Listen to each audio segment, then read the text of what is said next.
ভগবান শ্রীকৃষ্ণের কটা সন্তান ছিল? কি ছিল তাদের নাম?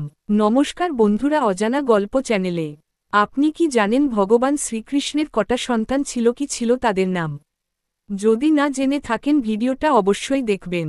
শ্রীকৃষ্ণের একটি মাত্র পুত্র নয়, বরং তিনি তার 8জন স্ত্রীর গর্ভে মোট ৮৮টি পুত্র ছিলেন, যার মধ্যে প্রদ্যুম্ন, অনিরুদ্ধ এবং সাম্বা বিশেষভাবে উল্লেখযোগ্য।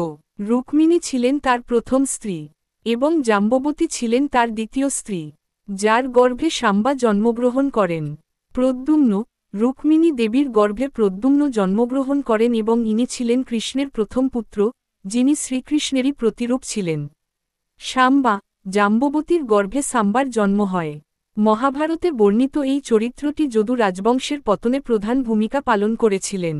অনিরুদ্ধ, তার আরও এক পুত্র অনিরুদ্ধের নামও পাওয়া যায়। অন্যান্য পুত্র কৃষ্ণ